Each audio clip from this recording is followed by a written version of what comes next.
Okay, thank the grace of heaven and the virtue of masters, predecessors, and transmitters that I have this opportunity to present to everyone or give this presentation on the Eightfold Noble Paths. That's this one of the titles of Buddhism. Okay, so before I get to the Eightfold Noble Paths, in order to talk about the Eightfold Paths, you first have to really get an understanding of where it comes from, etc. And it comes from what is called the Four Noble Truths. Okay, and that's essentially I guess you could say, the essence of Buddhism. Okay, of which the Eightfold Noble Path is part of. Okay, because these are two things that are like the most taught by the Buddha. Let's see. I think the Eightfold Noble Paths, or I guess you could say the different ways of introducing or presenting the Noble Eightfold Paths is, I think, one of the things that the Buddha talked about the most. There's like two aspects that he talks about the most. One is the Eightfold Noble Paths. The other one is called the Asa. I forgot it. I should have noted on my on this outline here. But these are two things that he talked about the most. And essentially, if you sort of like understand the Four Noble Truths and therefore the Eightfold Noble Paths, then you realize that if you want to condense Buddhism into something that you can like grab hold of, that's pretty much it. So if you look at Buddhism, because Buddhism has how many volumes? Like over 3,000 volumes or something like that, of sutras or whatever. But essentially all of them are talking about just this, the Four Noble Truths, of which the Eightfold Noble Path, or the Noble Path, is the fourth Noble Truth. Okay, so so before we start talk about the Eightfold Noble Path, we have to see where it comes from and why you have this Eightfold Noble Path. And it comes from what the Buddha calls the Four Noble Truths. And that's the first thing that he talked about, in fact, when after he became enlightened, sitting under a tree, and then he started to like preach or teach, okay, especially to his first five friends, disciples. Well, at that time they weren't his disciples; they were just his, like, fellow cultivators, I guess. Yeah, because he was with them before, and then so like they rejected him. Well, they didn't reject him; they just sort of like saw him that they thought he sort of like regressed or abandoned his cultivation when they saw him eating and washing and really realizing that, well, they didn't know at that time that the Buddha himself had already discovered sort of like there is what's called something called the middle way, and this middle way is really this Eightfold Noble Truth. It's part of what he considers the middle way. Okay, so just to review, last week we talked about Noble Truth, right? Last week? Yeah, right. It was Jill. Yeah, Jill. He presented, right. So basically, I won't go into detail. Just a quick summary. The Four Noble Truths states that that all existence entails suffering. Okay, well, it's called dukkha in Sanskrit, but it's really not. They say that the word suffering, the translation, sometimes is not as precise, or sometimes they say something like, sometimes they say it's unsatisfaction, or sometimes it's very broad. Yeah, it's kind of narrow. Yeah, because when you talk about suffering, it's sort of like a specific aspect. Okay, so but anyway, again, Jill explained a little bit on it, so I won't go into detail. Okay, and then the second Noble Truth is called the first one has a cause, and it's caused by ignorance. Okay, and it's because of this ignorance that you have the first Noble Truth. Okay, for lack of a better way of saying it. Okay, and the reason why the suffering arises because our ignorance gives rise to desire and illusion, meaning the fact that our ignorance of what is reality, okay, gives rise to what? All our, I guess you could say, views, desires of what reality is. Okay, so it's caused by that. And then number three is he's saying that, okay, well, given the fact that there is such a problem, the first Noble Truth, and we know what it's caused by, the root cause of it, okay, it means that this suffering technically has a beginning, so to speak, beginning from your ignorance. Okay, and then so therefore, yeah, it has a source, right? And given that it has a source, what does it also mean? It has an end. Okay, a source and an ending. Okay, because once you have anything that has something that's created, you have what? The end of it. Okay, the end of such creation. So everything so far is very good. Okay, so it makes sense. Okay, now then finally he talks about the fourth noble truth, and that really is the most important aspect of, well, not important aspect, but just as important aspect of the first three. And that is basically saying, hey, you know what? We know that it can end, so here's the how. How is it that we can end this suffering? So in order to really want to know how, you first have to understand the problem. And the problem, of course, is the first three.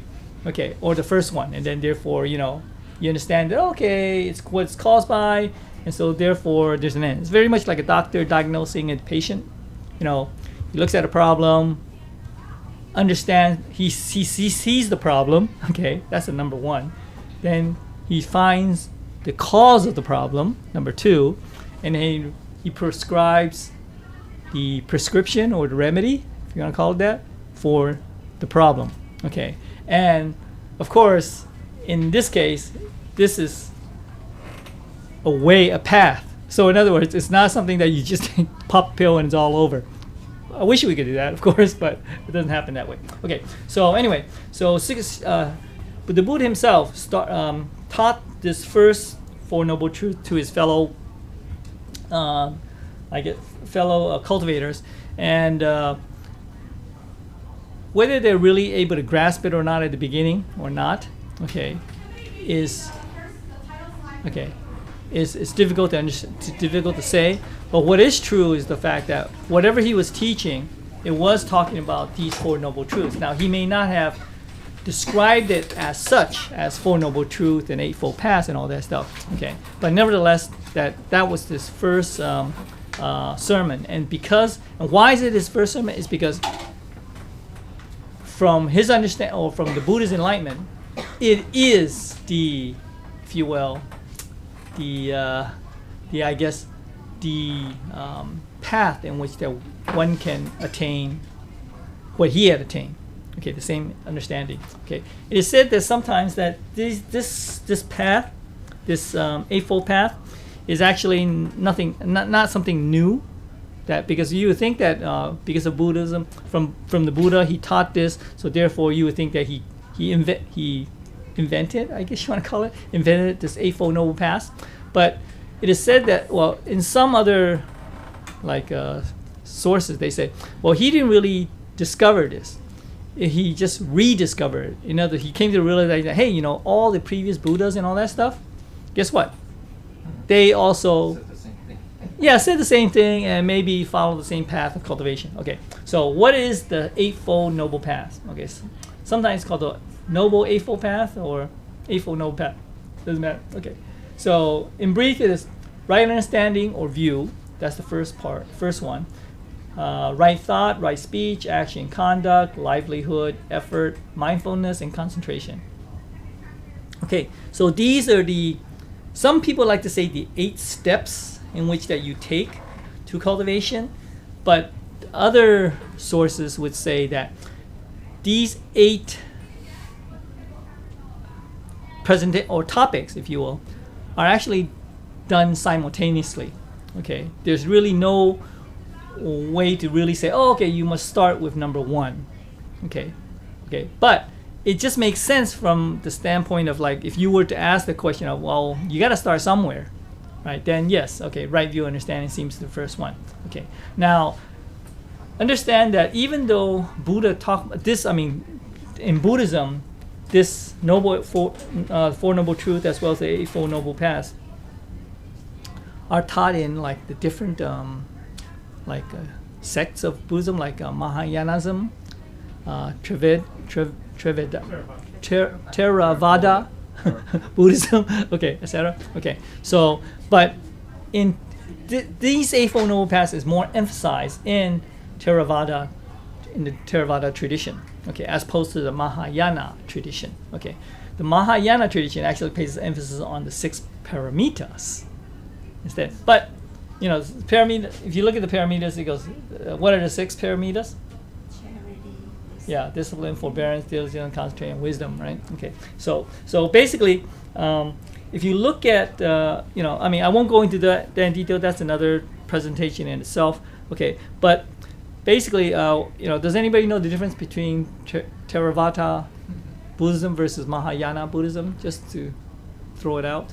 Mahayana is the Bodhisattva path, whereas Right. Theravada is more, it's kind of Arhat. Yeah, right. Arhat. Yeah, so that's why there's also a nickname you associate with it. One's called small boat, the big boat, right? Okay. The small boat is the Theravada tradition. Well, it's more individualistic. Yeah, right.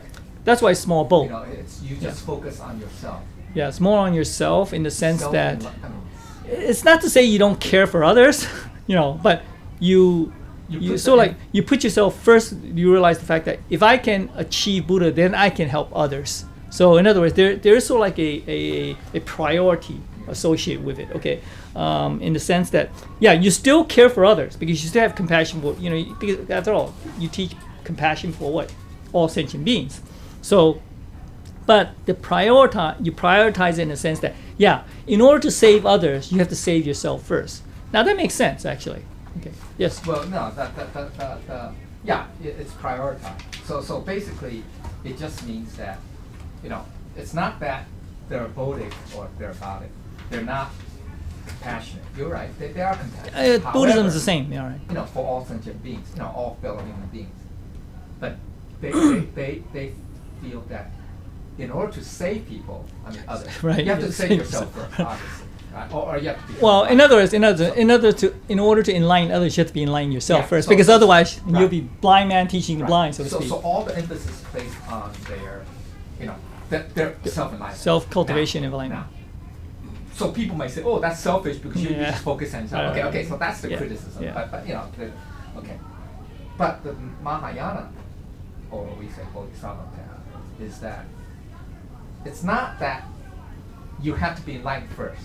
They have to say. They basically say that we do it simultaneously. Right. So in that sense, it's a little bit more difficult, you can say, because you can become distracted, right? Whereas the Theravadic is singular focus, Yeah, just focus, yourself. very- So that's why they go yeah, to the mountains right. or monasteries. It's a lot of and focus. Just, A lot of don't have no distraction. Or the Sangha, and not have their any communities. Yeah, not right. have any association, or not none. Less, but less, minimum, less, minimum yeah. association with the Secular, secular world, right. So whereas Mahayana is saying, no, you don't. You wanna, are in the You don't want. You have to be in the midst of Secular, the secular world right. and cultivate. So you have to cultivate inner. Well, not inner, but you can say inner and outer. You have to get yourself enlightened first. Not first. Simultaneously, you show. You show the others the thing back. So that's why the emphasis on the 6 paramitas. If you look at the 6 Right. paramitas, Charity. What's a charity? lot of that has to deal with the external. Right. Well, the sentient there's beings. both. There's both. Yeah. Those in and out too. Inner and outer. But a lot of it deals with what? Just charity, discipline, right? You don't swear. The 10 the 10 taboos or whatever. Yeah, the ethical mind, conduct. mouth, and Yeah. body. Right. Forbearance, same thing, right? Yeah, because what do you forbear for? Yeah. It's with only others, people- right? people If you're by mistreat yourself. If you're by yourself, there's nothing to forbear. Not much to forbear. Right? Yourself. So if you look at the paramitas, it deals with both sides, both aspects. You get it? So that's the Mahayana. Yeah, if you see the approach. first 3 versus the second 3, right? Okay. Makes sense, right?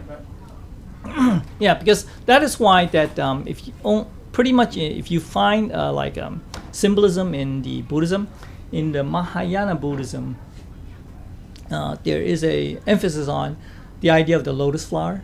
Right. Lotus. As a symbol, How does the lotus flower grow? Mud. It has to grow in the mud, right? And then so therefore it rises. So therefore the idea is that your source comes from what? The mud, right? Because that's where the roots are not. So Secular therefore world, you right, must right. be Tainted embedded in the secular world or the world, the mundane world. Impure world. Yeah, in the impure world, right? And then through that you have to cultivate, etc., like everybody else. And then if you can, but because you start out in the mundane world, yes, as Lecture Kai mentions, that there is a lot more distractions. okay, or a lot more influences, let's put it that way, okay? So therefore, it is much harder to focus. So therefore, in that sense, you really have to try a lot harder, okay, in focus. But still, but in both sides, they're pretty much the same in terms of effort. You have to take a lot of effort, okay? So in this Eightfold Noble Path, the right view, thought, understand, speech, action, livelihood, effort, mindfulness, and concentration. It is, yeah, you can say, because just by looking at it, you can say, hey, yeah, it seems to, you can apply it to just yourself.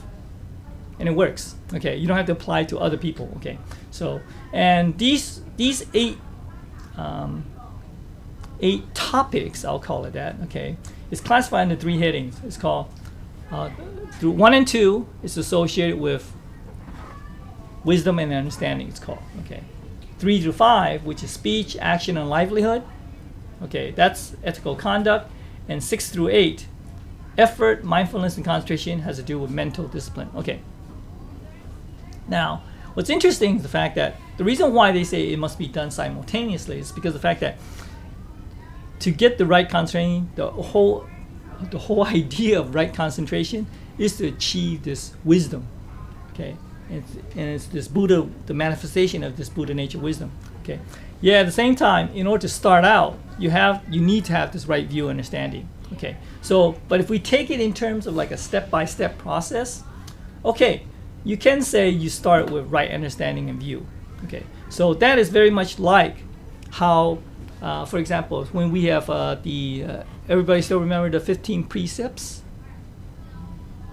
Yeah. What's the first precept? Saints and Buddhas, right? Yeah, right.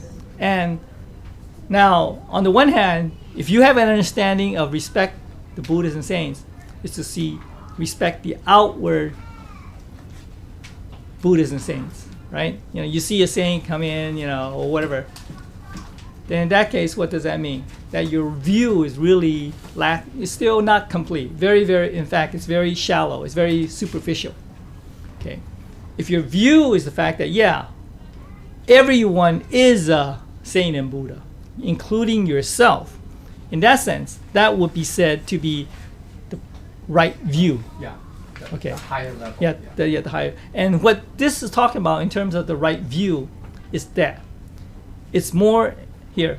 Right view, understanding the Four Noble Truths and having the penetrative insight into reality. Okay, so right view is the fact that, okay, in order to even start the Eightfold Noble Path, you first have to have a very, what here he calls it, or what is stated here is the penetrative insight or a true understanding, first of all, what the Noble Truths are. Because after all, the only reason why you are doing this Eightfold Path is because you what? Understand the first 3 Noble Truths, right? Okay, because after all, this is the remedy for the problem of the first Noble Truth. Okay, so therefore, you have to have the right view because, and this is hard to come by. Okay, this is very hard to come by because the fact that you may start out with a superficial view. You can. Okay, there's nothing wrong with that because you're just learning the teachings or learning. Okay, you're starting from scratch. So therefore, you may start out superficially, but as you progress, as you progress through all 8, not just progress through 1, as you progress all through 8, you then become to a higher level or the next level of, you can say, of understanding, which is the next level of number 1. Okay, and then you continue again to go through the same process again. You repeat it, and then when you get to the bottom, you realize, hey, there is another level of understanding, and then you keep going. So that's why, in that sense, it is something that is not a instantaneous. This is called the 剑法 or 剑修. Yeah, 剑修 means the gradual. Right, because Theravada tradition is the tradition of the gradual method. Because only through Mahayana tradition do you have what is today called Zen or the instantaneous or the the instant type of the insight or enlightenment. Okay, so that's why Buddhism says that there's has a saying that says there's many ways. There's for a person there are basically two different ways of which one can reach enlightenment. One is through 1,000 lifetimes, or one is through in an instant. Okay, so that is what that means. The fact that it is true that, it isn't to say that Theravada or Mahayana traditions are totally two different things. The goal is still the same. It's just the fact that one, which is interesting enough, the Theravada tradition, which emphasizes what? The self, so prioritize the self first. What is the 1,000 lifetime method, whereas the Mahayana gives you a chance of instant enlightenment. Okay. Now the Mahayana tradition is not to say that just because you're in the Mahayana, you'll always get instant. No. It's the fact that you basically still go through the process, very much like the Theravada tradition. Okay. It's just that Mahayana has a chance of this instant. Okay. But at the same time, if you truly are a person who have good karmic affinity, okay, with the teachings of the Buddha and all that stuff, doesn't really matter which tradition you're in. You can still achieve this instant enlightenment. Okay, so the first one, as we looked at, is what? Understand the cause, the problem, and then therefore to what? Having the penetrate insight into reality. Okay, now what that means is also this, is the fact that besides understanding the Four Noble Truths, the first one also talks about, there's two aspects. One is called the middle way, the other one is called karma. Because in order to also have this insightful or penetrative insight into reality, you also need to really have a grasp of karma. The understanding the fact that nothing is permanent, etc., and everything can repeat itself, if you want to call it that, okay, or does not end. Okay. The second one, why is it related to the middle way? Okay, because in terms of the right view, if you look at the life of the Buddha, what was his life at the very beginning before he started cultivation? He was a prince, luxury, etc. And in fact, he himself says that his earlier life, he was treated, according to him, he says, and I quote, very delicately, meaning the fact that, anything that any whim or any desire or any thought that he would have or wish that he wanted, it was sort of like fulfilled, so to speak. Okay, so that's why, that's one extreme. In other words, the use of, basically in the Theravada tradition, when you talk about the first of the noble path, Eightfold Noble Path, they talk about the fact that one does not use the mundane or luxuries or whatever to try to fulfill your desires. Okay, and neither do you also go through the opposite of that. What's the opposite of that? Because that's what the Buddha went through, right? When he went through the 6 years of cultivation, what did he do? He went through very, very strict. Hardcore, man. It's past hardcore even. I mean, hardcore cult practice. Eating, starving yourself, fasting. Not starving. It's more like fasting yourself, fasting yourself to death, or sleeping on bed of nails, or being able to withstand the cold, the hot, etc. Okay, so it's neither of those. So therefore, right view also entails you to have an understanding that neither one, mortification or sensual desires, are neither the correct way. So that's why sometimes it's associated. The first right understanding also entails the idea of understanding the middle way. Okay, and in fact, that's what Buddha realized when he was given that rice milk, I think. Okay, they say by the shepherd girl. Okay, so it was only after he consumed that he came to the realization. Oh yeah, what I've been doing is wrong, so to speak. Okay. So after you have this understanding, the second part is right thought, having thoughts that are unselfish, loving, and non-violent. Okay, that's a simple way of describing it. Basically, it just means the fact that to be able to, I don't know, I guess you're gonna say, to truly be unselfish and, well, compassionate, loving, nonviolent just means the fact that, yeah, you treat everything as precious or valuable. Okay, so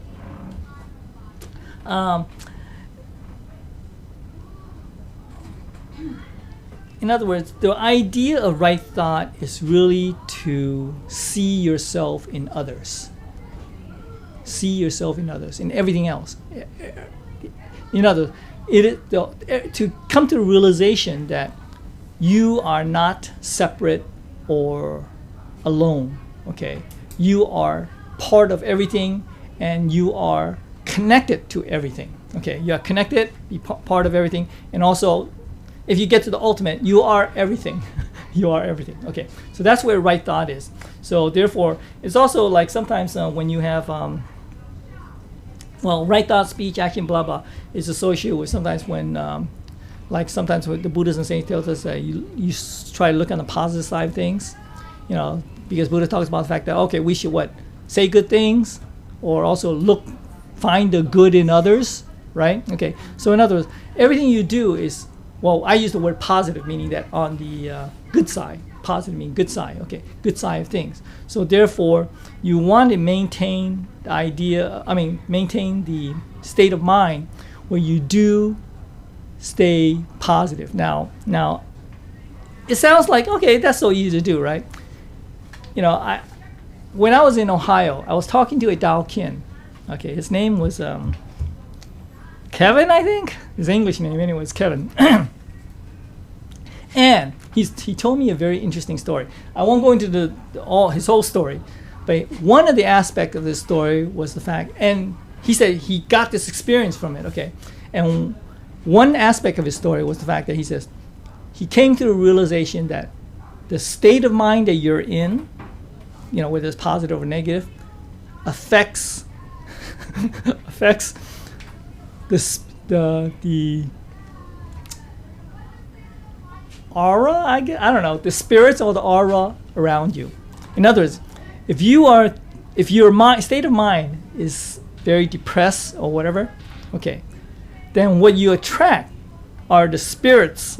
Well, that's what he calls it anyway. The spirits that will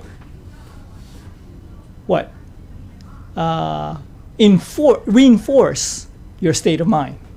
Okay, so if your mind is very positive, very easygoing, very joyful, then you attract, literally, well, according to him anyway, the spirits that will help reinforce that.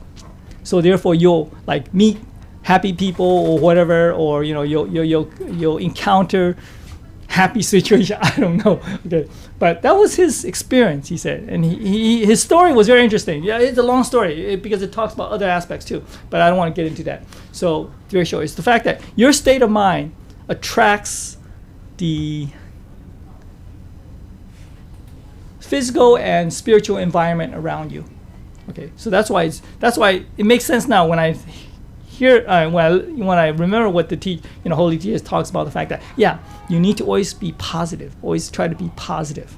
Okay, no matter whatever your situation is due to your past karma or the karma that you created, the point is that you should always try to look on the positive side of things, because that does affect your aura, your surrounding, etc. Okay, so all right, so that's where the right thought. That's why it is important to have, quote unquote, the right thoughts. Okay, unselfish, loving, and nonviolent. Because in a way, this teaches us the fact that it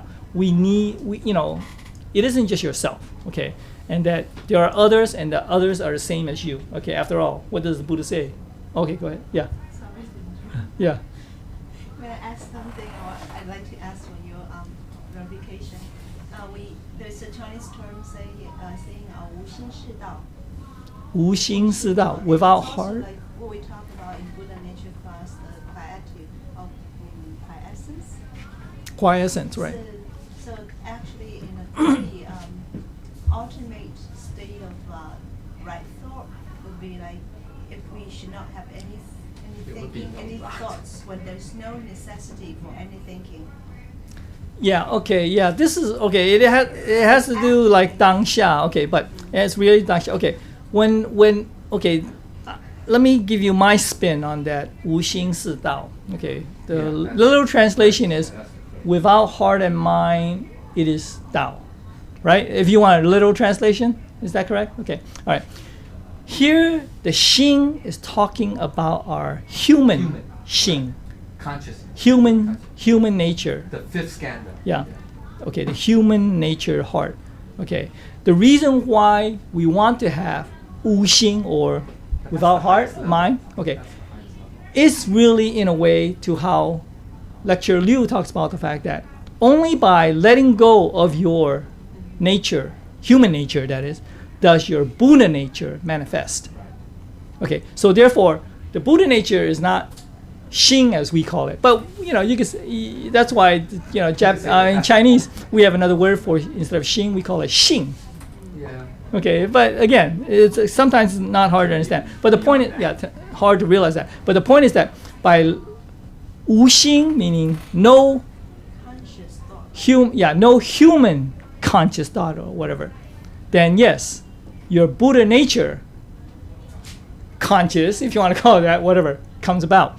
It just means, because after all, but the problem is that, as humans or as people, in order for us to have a thought, it has to still go through our human conscience, right? It's just that we allow no hindrance of the Buddha nature's conscious or wisdom to pass through our human conscience, if I can put it that way. In other words, our human conscience actually does it's always active and all that stuff. Okay, and our Buddha nature is also there. It's just that our human conscience filters out Right. all that Buddha nature, wisdom, conscience. Struck Yeah, our it filters Buddha it. Yeah, right, nature's right. wisdom. So when it passes through it, sometimes if your human nature, heart and mind is very much at quiescence, or cool, yes, then the Buddha nature, which is always there, it never leaves, will be allowed to pass through or filter through our human conscience unhindered, so to speak. Right. Okay. Unobstructed. Unobstructed. But when you talk about that quiescence at the highest level, that's really number 8 too. Yeah, Probably that's concentration. the last That's one, okay. right So concentration. the Right different concentration. levels on the Yeah, Eightfold path. right. Okay. Yeah. So anyway, so that's on thoughts. I'm running out of time here. Okay. Next one, the other ones are a little bit more easy. 3, 4, and 5. Okay, that's because that's more like ethical. Because remember, it's considered ethical conduct. The 3, 4, and 5. Okay, because 1 and 2, wisdom understanding is really difficult to understand. Sometimes. Okay. So 3, 4, 5. Speech, action, and livelihood. Okay. So speech, kind of obvious. What you say. Okay. But remember, you also must. And why is it that this comes after thought? Because after all, what you say and all that stuff is a reflection of your thoughts, right? So most of the time, not all the time. Okay, so therefore, you have to have the right thoughts first. So that helps you to have right speech, right action, and right livelihood. It helps you to have that. Okay, so but in itself, speech is just what you say. It goes here. Abstention from lying, slander, harsh or abusive language, or idle chatter or gossip. Okay, right conduct, how you behave.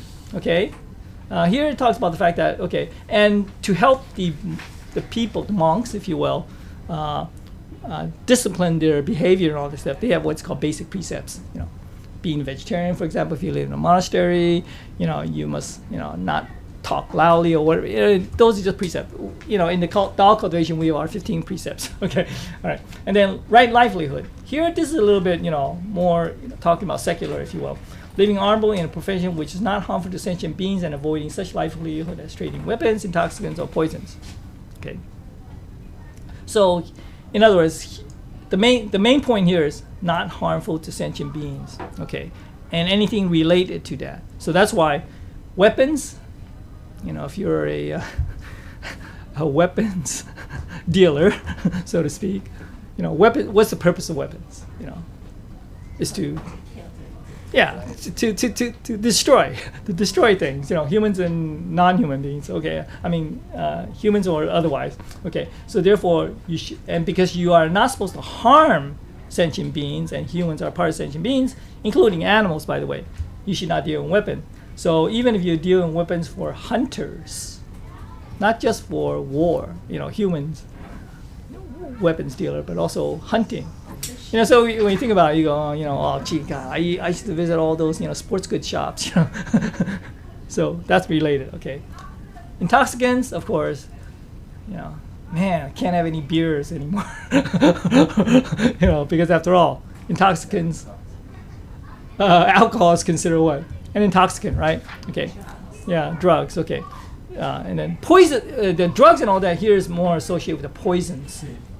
The poisons, because these are things that, sure, they give you mental gratification for a short period of time, but then it harms your body because you begin to neglect your physical self, So, because there's a saying that there was a lab test done by scientists. I don't know when, I forgot what, but it was on rats, and they wanted to test, to what extent can we control ourselves in terms of trying to realize that, hey, if you're hungry, you should eat, right? Because that's that's the human, or not the human, but also the normal animal reaction to hunger.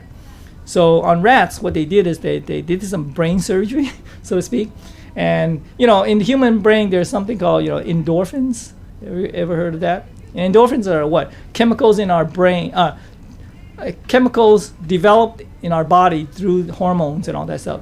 Endorphins are a type of hormone, anyway, that develop. I think it's created from the pituitary gland or some other part of the brain that allows us to feel what? Like really high. I guess, you want to call it, or very peaceful, very, I don't know. These are Euphoria. Yeah, euphoric, right? Euphoric. So there's no pain, Yeah, even if there's pain, you think the endorphins endorphins can overcome that. So it's make like you opiate. Yeah, it's like it is. That's how drugs work. Okay, especially opium. So what they did on that rat was they surgically put electrodes in his brain or whatever that stimulates the production of endorphins. Okay, and it works by whenever because the rats have they can be taught to choose. If you hit this color or this door, I don't know, a peanut will come out or a food will come out. If you hit the other door, it gives you a endorphic high. Oh, really? Yeah, it stimulates that. So they let the rat do his thing. And it chews, and it constantly chose the endorphic high, even though it's starving. Yeah. It's starving, and it will do that until it dies. Holy almost. cow. So it goes to show that it goes to show that we can get carried away Addicted. or addicted by our mental state, in spite of our physical responses to hunger, thirst, etc. So that's why when these poison, that's related to poison. So that endorphic high, the things that cause this endorphic high, it's very powerful. Okay, you've heard of sometimes when people, long distance runners, they run, they call it runner's high. Right. Because they run to the point that we go, wow. It's like I feel so good, even though your legs are giving out or whatever. You could be cramping and all that. Hurting, yeah, right. And then once that endorphic high ends, you go, wow, you crash. Literally, you crash. Okay, so it goes to show how strong that. Also, that means that it's so hard for drug addicts To try to come out of it. to come out of Right. that habit because they're so addicted to that high that they're so dependent on the drug Yeah. for that. Yeah. So in that sense, here it is talking about addiction, but here we are so far talking about really physical addiction, meaning the fact that things that affect our body. Okay, but our desires can also create addictions. Our desires. So that's why. And when we have desires, again, it has the same process in our mind, which then creates these things that we feel, we're satisfied, or we want to constantly attach ourselves to that thing. That's why it's called an addiction. right? Okay, so it doesn't have to be a physical stimulus. No, it doesn't have to be a physical change. No, I shouldn't say that. It is a physical change in your body because your mind creates that physical change. The difference is the fact that one is not something that's you would give, like an outward, some external, meaning the fact that you buy drugs or whatever. But this one, the addiction is also, it comes from your mental. You create that desire, which can then become an addiction. You can create it. Okay. I'm running out of time. So here's 6, 7, 8. There's still only 3 more. Okay. So right effort. Okay, that just means the fact that it is the last of the 3. And right effort, it's basically mental discipline. Okay, these last 3 is mental discipline.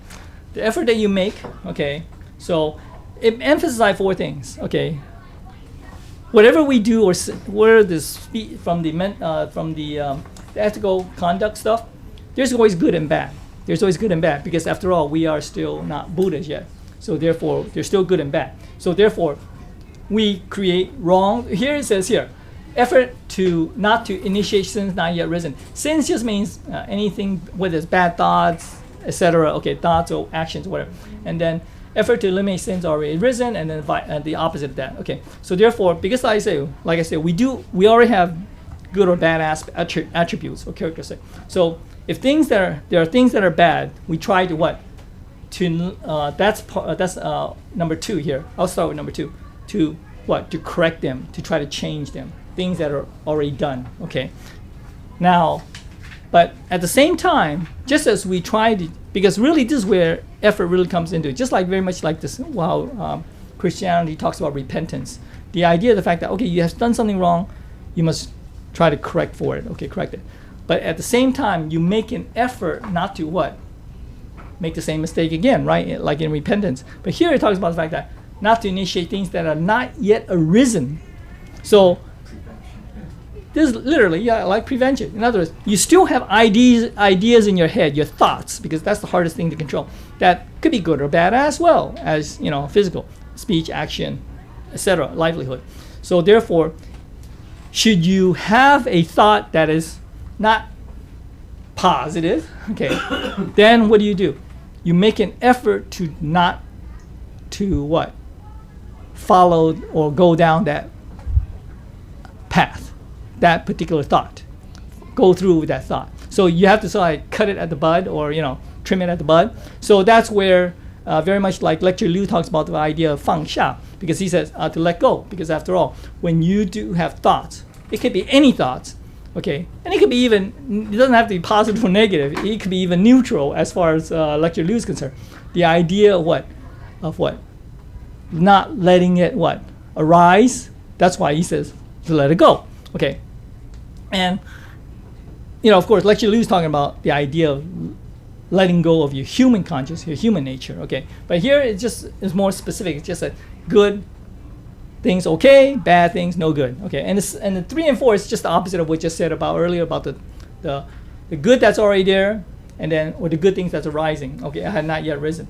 In other words, like number 4, effort to consolidate, increase, or not let deteriorate virtues already risen. Means good things that already come about, continue to do it, continue it, okay? And the things that you think that you could do that are good, follow it, okay? Opposite of the 1 and 2, okay?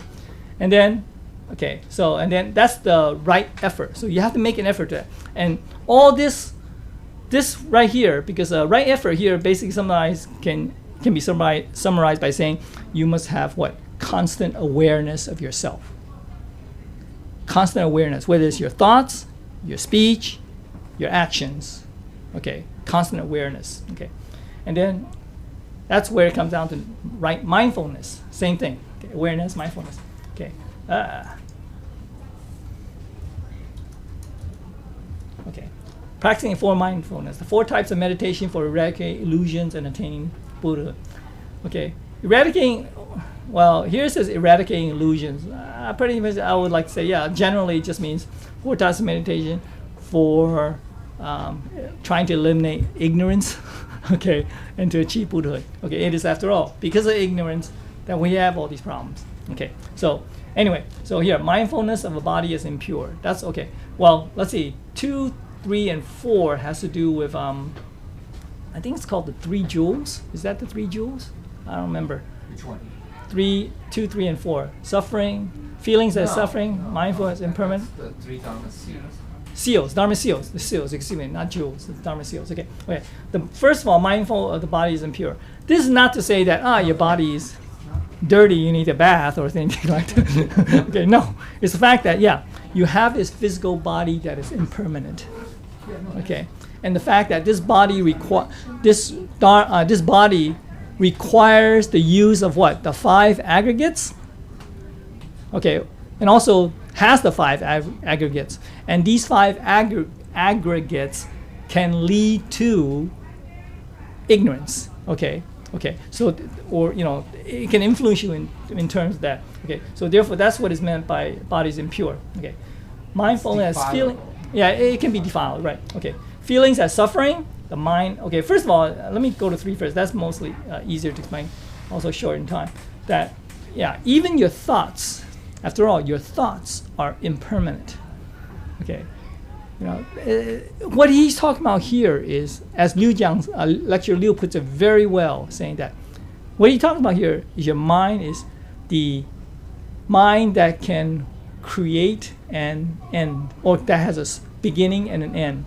That's why he constantly talks about the fact that there's something called non-beginning, non-ending mind, with heart and mind. Okay, because that is what he's talking about, basically the Buddha nature aspect. Okay, so therefore, mindfulness of the mind as impermanent. This is talking about the human mind, not the Buddha nature. Okay, and then the feelings as suffering. Feelings as suffering is a little bit hard to grasp because of the fact that, feelings of joy, good or bad, etc. Okay, as suffering because it's all because of just as the mind, the thoughts, whatever are impermanent, the feelings are also impermanent. Ask yourself, how long can you maintain joyful in your life? Satisfaction. You're satisfied with it. You're never satisfied. That's the problem. Well, over time, it always changes. Okay. Now, of course, it doesn't mean that you can't keep something for a very long time. Yes, you can. But the point is that nothing is permanent. Okay. And so these things, these emotions, the feelings, emotions, is a form of the First Noble Truth. Well, it's dissatisfaction. It's dissatisfaction. Because you can be happy, but in the back of your mind, you will always know that this happiness will last only for a period of time. Okay. Now, if you want to look beyond the positive side, you can say, the suffering, I'm happy. Okay, only lasts a couple, for a period of time too. That's good. That's on the bright side. Okay. So, and then the last one here, mindfulness of dharmas as dependent without energy. Okay. This basically just sort of like enforces the fact that, you are part of everything. Literally, you are everything. Okay. Because when you think about it, the Tao is what create this physical realm, spiritual realm as well. So we are embodied or embedded, if you will, in this, if you want to call it the realm of Tao, if you want to call it. So therefore, literally, that's why, at first I couldn't understand it when I was reading Mencius or the 4 books about the fact that, Mencius saying, hey, the Tao is in the ant, the Tao is in the poo, whatever. And you think, wait a minute, what are you talking about? But because after all, the ant sentient, okay, fine. The poo, that's just something that's waste, human waste, or animal waste, that's just waste. How can there be Tao in that? Okay, so and then I realized that we are embedded in this whole Tao. Okay, so I have to sort of rush this. I'm sorry. So I'll finish with the 8th. Right concentration. Develop one's concentration according to the 4 dhyanas. Or dhyana is just a meditation. It's another translation is meditation. Okay. Meditation, joyful attachment, joyful concentration, fading of joy and equanimity and mindfulness, cessation of joy, pleasure, and pain in pure equanimity and mindfulness. Okay. As said earlier, the idea of mindfulness of feelings as impermanent, in other words, sure, over time you do detach yourself from whether it's joy or sad, doesn't matter. Any forms of feelings, okay. All right? and then it includes also concentration. Okay, the reason why is because you realize that being impermanent. Okay, so therefore you understand the fact that yeah, over time it ends, but this ending is not because of the fact that oh, it's just impermanent, but rather the fact that you come to a sense of the fact that there is what equanimity in mindfulness. Okay, the fact that you are connected or related to everything else. Okay, and then even that at the very end, even a higher level, you basically even come to the cessation of joy, pleasure, or pain in pure equanimity mindfulness. Here's really I meant by pure I mean the fact that you reach a level of really like what Lecture Kai talked about in the past about the different levels of Buddhahood.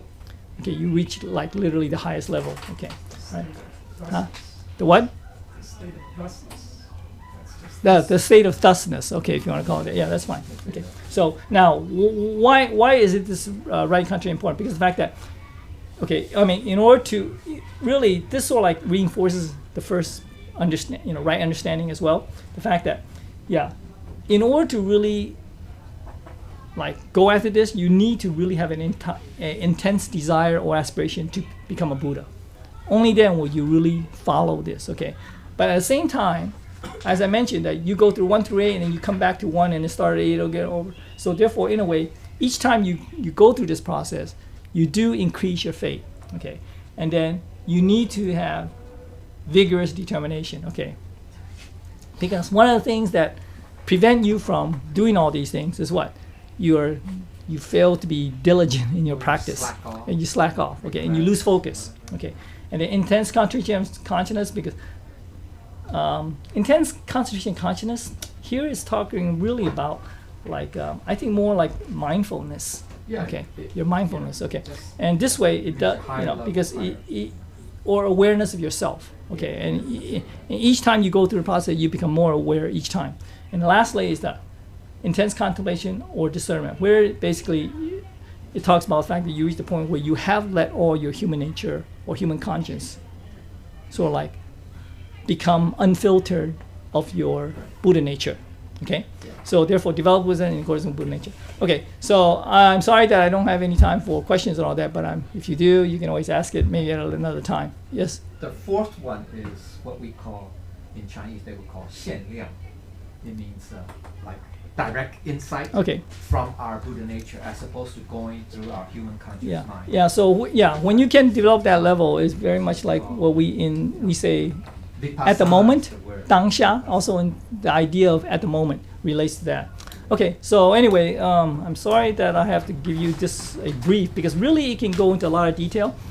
So I hope that all of you can study this for because I'm the Eightfold Nomad. Because when I was reading and going through it, I realized, oh yeah, there's some of the things that I can definitely try to do, and if you can try to follow it, it does help. It can help you really to try to get better understanding. So anyway, I'd like to thank the Grace of Heaven and the virtual masters and transmitters, predecessors and transmitters that have this opportunity to present to you this class, and I hope all of you, all of us can really find something that we can practice in this Eightfold Noble Path. Thank you.